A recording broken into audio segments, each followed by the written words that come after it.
Sabe por que eu vou para o inferno? Vou se quiser, porque o preço já foi pago. Agora há uma diferença, porque Deus está daqui, eu te perdoo. A diferença não é Deus te perdoar, é você aceitar o perdão de Deus. Vou falar isso aqui de novo. Deus já perdoou todo mundo, mas nem todo mundo aceita o perdão que Deus dá, porque o perdão que Deus dá não é nas minhas regras, é nas regras dele. Porque quem infligiu não foi ele, fui eu. Quem é juiz é ele, não sou eu. Quem está sentado no trono de glória é ele, não sou eu. E olha aqui com carinho, porque isso aqui vai te chocar mesmo. Se tu for para o inferno, Deus ainda é Deus. Não, mas vai abraçar o capiroto, ele ainda está no mesmo trono de glória. A igreja ainda vai para o mesmo céu. Você ir para o inferno não muda quem Deus é. Eu não sei como é que tem gente que consegue viver sem Deus, sem vida, sem propósito, sem alegria. É um pedaço de carne ambulante na terra, não sabe nem para que nasceu. Porque você não nasceu, olha aqui para mim, Jesus, eu vou bater nessa tecla. Você não nasceu só por nascer. Quando Deus cria Adão, Deus olha para ele e fala: tu serve para ter algo do lado de dentro, mas o algo é meu. Então teu propósito não é só nascer e ficar andando na terra. Teu propósito é ter Deus do lado de dentro. Por que tem gente que não encontra sentido de existência? Simples, porque sentido de existência não vem com carro zero na garagem, não vem com casa nova na beira da praia, não vem com $1 milhão no bolso e na conta do banco. Eu vou além, vai doer, mas vai curar. Sentido de existência não vem com namoro, noivado, casamento, relacionamento íntimo. Sentido de existência não veio nem quando eu casei com a minha varoa, e ela sabe disso. Sabe quando veio sentido de existência na minha vida e na vida dela? Quando Deus fez assim, ó.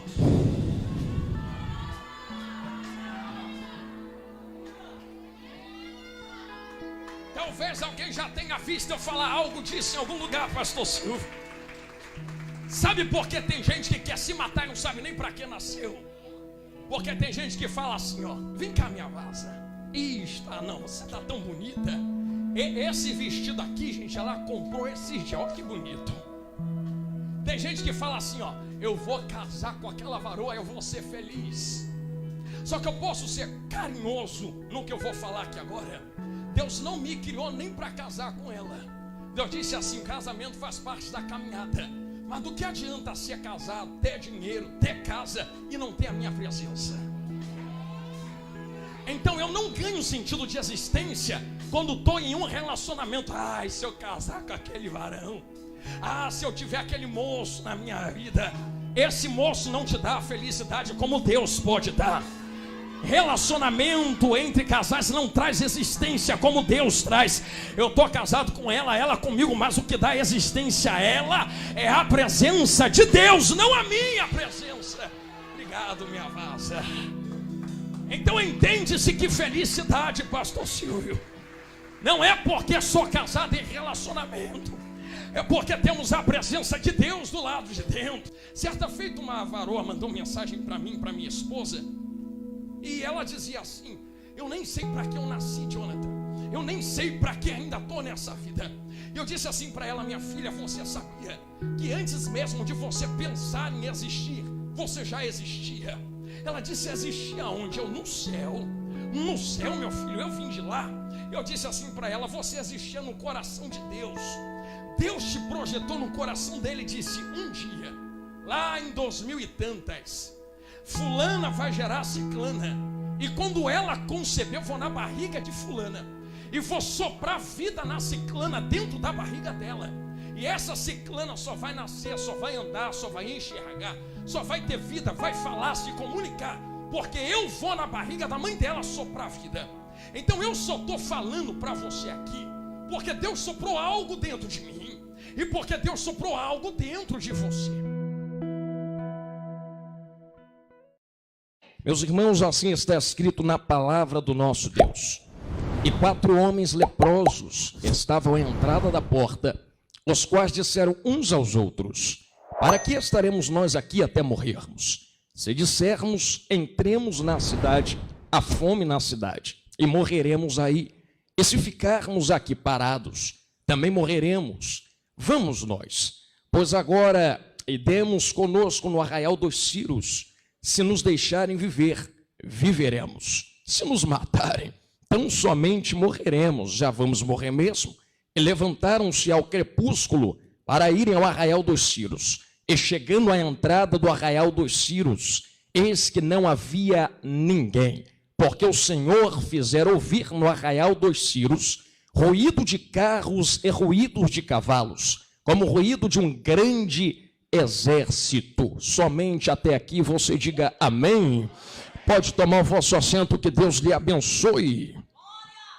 Glória a Deus. Meus amados irmãos, minhas amadas irmãs, nós que estamos servindo e adorando ao nosso Deus aqui esta manhã, sabemos melhor do que ninguém que o nosso Deus é um Deus de vida, é um Deus vivo, e como um Deus que é a própria vida, não só possui, mas é um Deus que se movimenta, e é engraçado que o movimento ou mover é inerente ao que Deus é. Você quer ver só? Quando você lê o livro do profeta Ezequiel, capítulo de número 1, você consegue enxergar dentro desse capítulo que o próprio trono de Deus se move para cima, se move para baixo. Você consegue observar também em Apocalipse, 24 tronos em volta do trono de Deus, e há um mover de adoração nesses 24 tronos. Em Isaías 6 você também percebe serafins voando em torno de Deus. Você também localiza no próprio livro de Apocalipse que existia um varão entre os 7 castiçais de ouro, que não estava parado. Se estivesse entre 2, estaria parado. Se está entre os 7, precisa se mover para estar entre os 7. Então observe que o próprio Espírito, no começo da Bíblia, se movia sobre as águas. Isso dá a ideia de que Deus ama o mover. Mas de que mover estamos falando? Não é somente um mover físico. Se fosse assim, seria tão simples. Era só entrar na igreja, correr, pular, e eu amo isso, nascido e criado no fogo. Mas o mover a qual a Bíblia se refere está muito além do que um mover físico, na alegria de um culto que oferecemos a Deus. Que mover é esse a qual a Bíblia se refere, evangelista Jonathan Carlos? O mover a qual a Bíblia se refere é o mesmo mover que enxergamos em 2 Reis, capítulo de número 7. Haja vista que a consciência desses leprosos o faz entender que, segundo a lei mosaica, eles não podem estar inseridos dentro da sociedade por causa da lepra que possuem. Então precisam estar separados da vida social. Isto acaba acarretando uma série de problemas na vida desses rapazes. Talvez eles não pudessem mais trabalhar, mais possuir dinheiro, mais possuir bens. Talvez não pudessem mais possuir amigos, nem estar inseridos dentro da sociedade daquela época. Porém, o capítulo 7 nos apresenta algo muito lindo, de alguém que, embora tenha percepção de que tudo está dando errado do lado de fora, exatamente por estar ausente da vida social, e embora eles estejam morrendo de fome à beira da sociedade, entendem que se ficar ali parados, acabou, eles morrem. E se for ao arraial dos ciros, morreriam nas mãos dos seus inimigos. Então eles possuem uma escolha. A escolha é a seguinte: se eu me mover, e isso é inerente a Deus, morrerei nas mãos dos meus inimigos. Se eu ficar parado, eu morro pelas minhas próprias mãos através da fome. O que é que eu faço? Morro pelas mãos dos meus inimigos, ou fico e morro pela minha própria mão? Porém, muito além do que um movimento exterior, precisamos entender que esse mover a qual eu estou exibindo aos irmãos aqui essa manhã, nos faz entender algo profético dentro da Bíblia. As irmãs que estão aqui à minha retaguarda vão entender muito bem o que eu vou falar acerca de Salmo de número 127. Meus irmãos, dentro desse Salmo, nós vemos que tudo aquilo que é espiritual está sobre aquilo que é físico. Então o que acontece no físico é uma ação, uma consequência do que acontece no espiritual. Ali dentro desses versos você vai ler que se Deus não guardar a cidade, em vão vigia a sentinela. E se Deus não edificar a casa, em vão trabalham os que a edificam. Então vocês que estão prestando atenção na minha voz, entenda que não adianta eu fazer nada no físico se Deus não estiver trabalhando no espiritual. Então, embora eu esteja trabalhando para edificar a minha casa no físico, embora eu esteja me movendo no físico, embora eu esteja guardando a cidade no físico, se Deus no espiritual também não fizer a mesma coisa, eu vou me mover à toa no físico, eu vou reagir à toa no físico. Então não é só físico, atribuindo a tudo aquilo que é espiritual, está acima daquilo que é físico, é muito mais importante o espiritual se mover do que o físico estar se movendo sem o espiritual. Trazer esse pensamento para dentro de 2 Reis, capítulo 7, e você vai entender que estes homens não estão se movendo de si mesmos. Aliás, você está me olhando pregando para você aqui agora, e você está vendo o meu corpo falar com você. Mas com carinho me responda essa manhã. Eu quero que você pense comigo agora. Se Deus me chamar para a glória nesse exato momento, a minha alma e o meu espírito sair do corpo, esse corpo vai continuar falando com vocês, sim ou não? Então o corpo não fala dele mesmo, é algo que está do lado de dentro, que está usando as cordas vocais disso que está do lado de fora. O que está pregando para você aqui não é meu corpo, é a minha alma inspirada pelo Espírito Santo, e ela está usando esse corpo para se comunicar com você. Então não dá para haver movimento no físico, corpo, se o meu espírito e a minha alma não estivessem movendo aqui dentro. Eu vou repetir isso, guarde isso que eu acabei de falar. Aquilo que é físico não se move, se aquilo que é espiritual já não estivesse movendo do lado de dentro. Meu corpo só fala porque minha alma fala, meu corpo levanta a mão porque minha alma manda ele levantar a mão. Eu estou vendo gente dando glória, levantando a mão, só está levantando a mão dando glória, porque a tua alma está do lado de dentro, mandando o teu corpo levantar a mão da glória para Deus, entende isso? Então aquilo que é físico só se move por causa daquilo que é espiritual. Com carinho, posso colocar de novo o texto. Vemos homens que possuem físicos, que estão sendo movidos por algo espiritual. Embora tudo esteja dando errado no físico, falta recurso, falta alimento, você leu comigo, falta dinheiro, falta saúde, falta inclusão social, falta oportunidades, tá? O físico está dando errado, vamos ver o espiritual. Se ficarmos aqui, morreremos. Já que eu vou morrer de um jeito ou de outro e no físico mesmo, alguém vai entender que, já entenderam lá na galeria, já que o físico vai parar uma hora ou outra mesmo, o físico precisa entender, físico, tu tá morrendo, tu tá dando errado, mas a minha alma, alguém levantou a mão para dar glória, então vou repetir isso aqui de novo, porque tem gente que entrou aqui dentro essa manhã, pastores e pastoras, e está dando glória só Jesus sabe como. Sabe por que tu está aqui cantando? Está dando errado no físico, mas a alma fica do lado de dentro. Ei, e tal. Eu estou sentindo Jesus aqui. Está morrendo do lado de fora, mas está viva do lado de dentro. Vou falar a segunda vez. Já estou vendo gente chorando, recebendo essa palavra. Não sou eu quem estou falando, é Bíblia. Quantas vezes você entra na igreja dizendo, eu não vou conseguir mais. Ah, meu Deus, está 10 anos dizendo que não vai conseguir, ainda está aqui dando glória. Desde o início de 2021 que você está dizendo, esse ano eu paro, esse ano eu morro. Esse ano eu não consigo. Se você está falando isso desde janeiro, como é que chegou até agosto dando glória? Sabe por que chegou até agosto dando glória? Quando o teu corpo disse, eu não aguento mais. A tua alma do lado de dentro, o problema é teu, nem que seja arrastado, nem que seja pelos cabelos. Não, mas eu ainda tenho vida. Levanta a mão, já que tu levantou, chique, não abaixa. Eu vou liberar uma palavra profética desse altar. Eu não sei o que está dando errado na tua casa, na tua família, na tua vida, mas você ainda tem vida do lado de dentro. Se você está comigo, diga glória a Deus. Aquilo que é físico, meus irmãos e minhas irmãs, está subjugado àquilo que é espiritual. Por isso estes leprosos entendem Eu posso morrer pelas minhas mãos. Eu posso morrer pelas mãos dos meus inimigos. Mas se Deus é um Deus de movimento,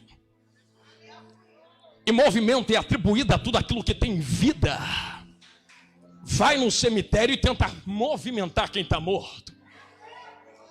Abre o caixão e tenta conversar com quem não tem mais vida. Então movimento, som, reação, barulho, são coisas inerentes a indivíduos que ainda possuem vida.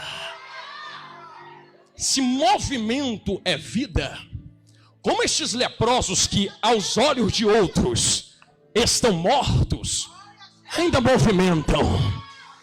Eu vou perguntar de novo, repetir a pergunta. Uma carreira de irmãos entendeu na minha esquerda, vou perguntar à direita agora. Se ao olho de outros não há mais vida, já estão excluídos da sociedade, mas que ainda estão movimentando, que ainda estão movendo, que ainda estão mostrando que tem vida, se ao olho de outros não há mais vida. Então nós aprendemos uma coisa muito simples. Não, eu não sei quem vai querer pegar isso aqui da glória. Não importa o que outros dizem ou achem, não importa o que outros analisem, não importa a opinião de quem está em cima dos muros das cidades, não importa o que falam com a língua deles, porque ninguém está dentro do teu corpo. Ai, meu Jesus amado. Então porque pessoas sabem que a opinião de outros não altera em nada a vida ou a morte em nós. Vou falar de novo. Opinião de terceiros não muda a vida ou a morte em você. Vou falar a terceira vez, abrindo um parênteses. Fizeram fofoca com meu nome, pregador. Inventaram calúnia com meu nome. Pergunta de volta, foi eles que morreram na cruz por vocês? São eles os donos da vida? Se não são eles donos da vida, por que tu quer parar por causa de quem fala coisas contra vocês? Por que tu quer parar por causa de quem opina contra o teu chamado, o teu ministério, o teu caminhar?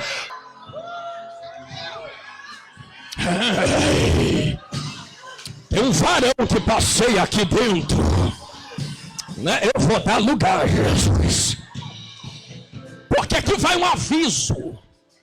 Ficar é coisa de quem não tem mais vida. E ficar, que eu digo, é ficar parado, é se comportar como quem morreu.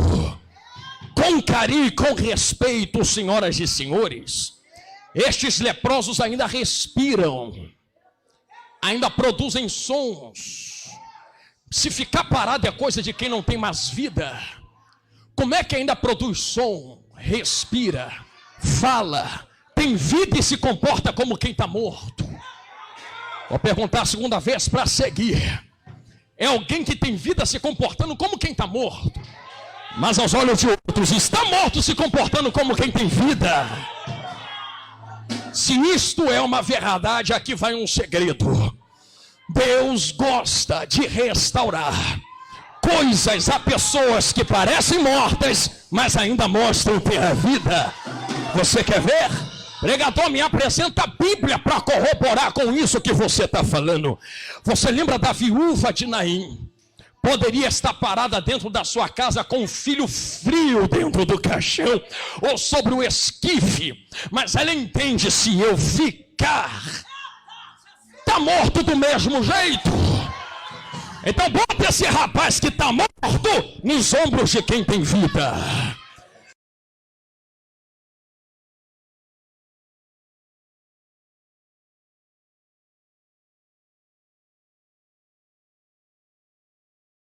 A fé que espera é a mesma fé que prepara para a colheita. A fé que te faz esperar é a mesma fé que está te preparando para a colheita.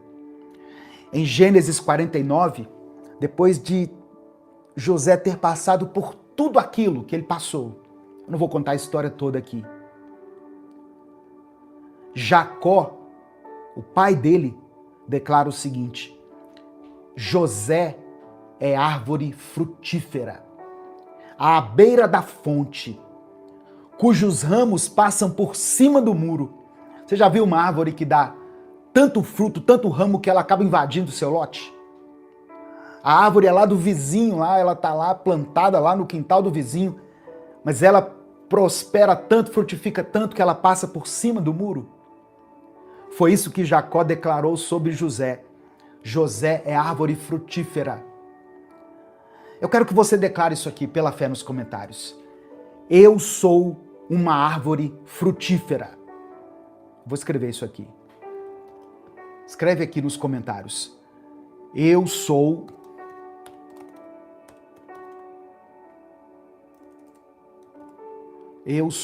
uma árvore frutífera. Escreva isso pela fé. Declare isso com convicção, porque é isso que você é. Você é uma árvore frutífera. Aleluia. Louvado seja o nome do Senhor. Aproveita que você vai escrever aí, dê o like aqui no vídeo. Você pode fazer isso?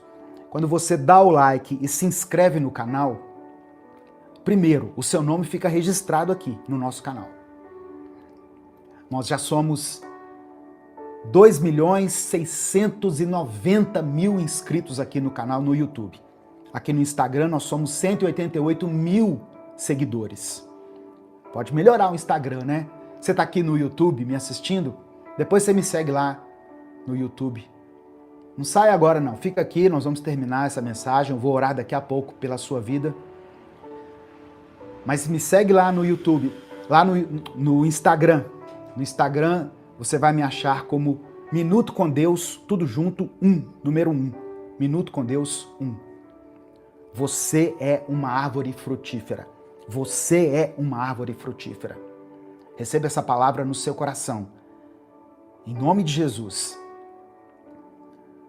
Aquele menino sonhador se tornou uma árvore que abençoava não só o Egito, mas também as nações vizinhas. José foi tão abençoado, irmãos. Deus estava com ele o tempo todo, que ele soube administrar os recursos do Egito num momento de fome que assolou a terra. Mas Deus deu tanta graça para José que ele pôde abençoar o Egito e abençoar as nações próximas ali, inclusive a nação de Israel. Salmo 1 diz que o justo é como árvore plantada junto às águas correntes, que dá fruto no tempo certo. Salmos 1. Deixa eu abrir aqui.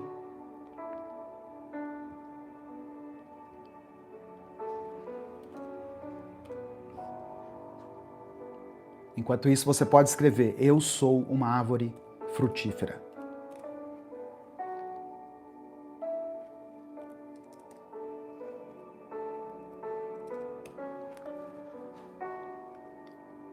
Salmos 1, do verso 1 ao 6. Como é feliz, bem-aventurado, aquele que não segue o conselho dos ímpios, não imita a conduta dos pecadores, nem se assenta na roda dos zombadores. Ao contrário, sua satisfação está na lei do Senhor, e nessa lei medita dia e noite. Olha só, o abençoado se alimenta da palavra de dia e de noite. E no verso 3, é como árvore plantada à beira de águas correntes, dá fruto no tempo certo, e suas folhas não murcham. Tudo o que ele faz prospera. Tudo o que ele faz prospera. Vou ler só até o verso 3. Você é uma árvore frutífera. Deus quer que o seu testemunho abençoe não só a sua vida, mas que ele transborde, que ele atravesse o muro e abençoe também outras pessoas. Jesus é o maior exemplo de que o plantio e a morte geram fruto. Na cruz, Jesus foi esmagado igual uma semente.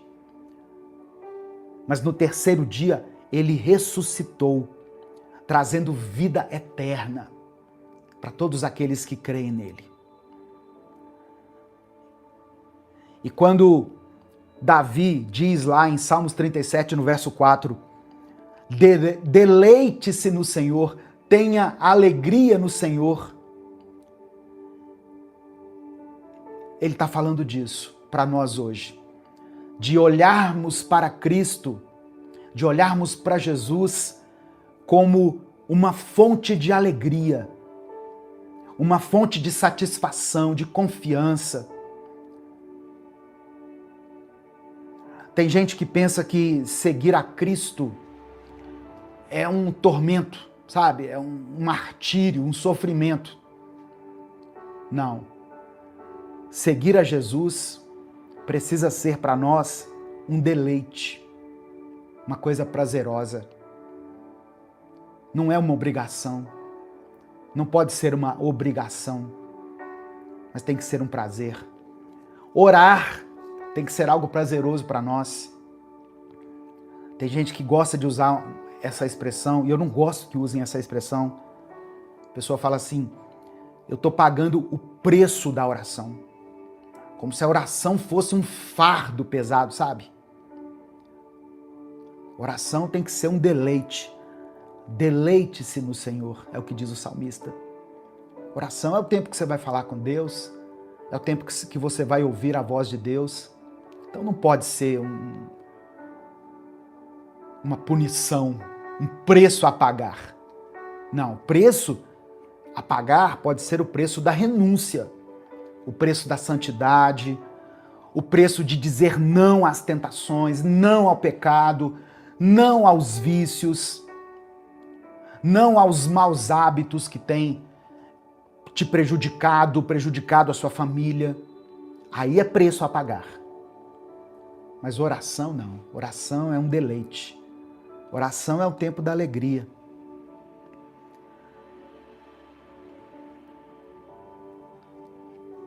Deleite-se no Senhor. Encontre prazer em Deus.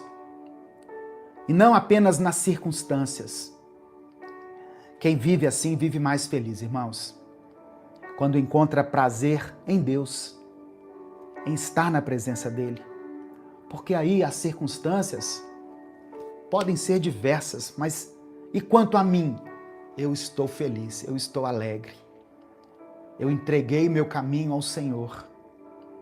Eu descansei em Deus. Olha que palavra maravilhosa para a gente começar essa semana. As coisas estão difíceis aí? Entregue o teu caminho ao Senhor. Confia nesse processo. Eu sei que essa palavra é uma resposta para muitas pessoas aqui. Eu tenho certeza disso, porque foi uma resposta para mim. Foi uma resposta de Deus para mim. Se o Espírito Santo falou com você através dessa palavra, dê o like no vídeo, se inscreva no canal e ative as notificações. Quer assistir a mensagem completa? Clique aqui no link que está na descrição do vídeo. Que Deus abençoe a sua vida em nome de Jesus.